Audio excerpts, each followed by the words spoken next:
Ganpati Bappa Morya. How do I see it as कि हमारे घर में मेहमान आए हैं जो हर साल आते हैं और हमारे परिवार का हिस्सा हैं। बस एक साल के लिए हमें शक्ति दे के चले जाते हैं और फिर वापस आते हैं सुख शांति के साथ, हमारी मतलब थिंकिंग को क्लैरिटी देने के लिए, हमें शक्ति देने के लिए, कॉन्फिडेंस देने के लिए, और हमें जो भी हमारी दुनिया में आज हो रहा है उसे झेलने की सहानुभूति देने के लिए। मेमोरेबल तो है ही, हम मिस करते हैं गणपति पापा को जब वो नहीं होते हैं और काम में बिज़ी हो जाते हैं, लेकिन फिर वो वापस आ जाते हैं। तो मेरे लिए मतलब एक ट्रेडिशन के तौर पर एक मतलब एक नॉर्मल आ गई है इस मतलब फेस्टिवल के ज़रिए, क्योंकि हम इसे कुछ मतलब अपने से अलग नहीं मानते। हम समझते हैं कि ये हमारी ज़िंदगी का, हमारे रूटीन का, हमारी लाइफस्टाइल का और हमारे रहन सहन का एक हिस्सा बन गया है अभी। It's part of us, it's one of us. तो हम मेमोरेबल उस तौर पर नहीं देखते कि अभी कोई बाहर का आ रहा है, ये हमारे घर का सदस्य है जो वापस आ रहा है।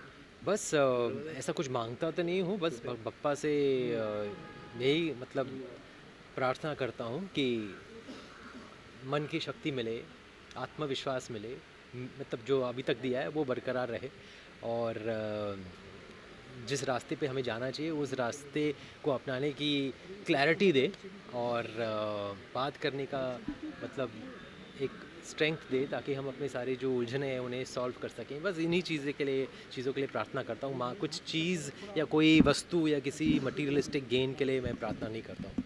यस, हमारी फैमिली में मतलब last year was the golden jubilee, 50th year, तो ये 51st गणपति है। सो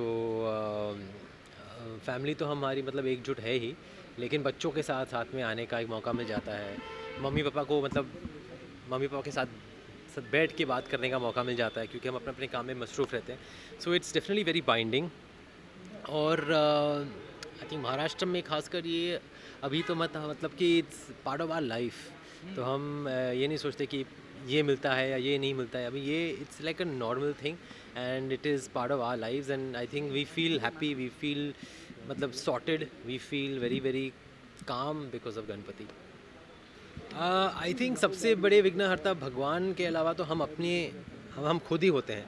आई थिंक भगवान से प्रार्थना करने के ज़रिए हम अपने अंदर जो आंसर्स हैं, जो हमारी मतलब कि दुविधाएं हैं, उनको सुलझाने का जो रास्ता है वो हमारे अंदर ही होता है। बस बापा और भगवान से ये प्रार्थना करते हैं कि वो हमें नज़र आ जाए, क्योंकि हमें मालूम होता है हमें क्या करना चाहिए। It's that we need to find it within अस।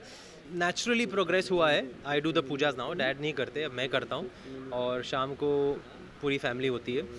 तो हमारे लिए तो मतलब it was a natural progression. हाँ, फर्स्ट 2 इयर्स थोड़ा मुझे अलग लगा कि मुझे करना पड़ा पूरा, तो थोड़ा मतलब यूज़ टू होने में थोड़ा टाइम लग गया, but it was an great experience ही। तो मतलब वो तो बचपन से ही मतलब देखता है, तो उसके लिए बहुत मतलब नॉर्मल हो गया। अभी तो स्कूलों में भी they celebrate, it's part all the festivals we celebrate them in school, तो उनके अंदर ये इनकलकेट किया जाता है बचपन से। So I don't think he will have a cultural issue anything, क्योंकि मतलब हालांकि हम काफ़ी आईबी बोर्ड में मतलब बच्चों को पढ़ाते, लेकिन फिर भी ट्रेडिशंस और वैल्यूज़ उनके साथ बड़े होते हैं वो।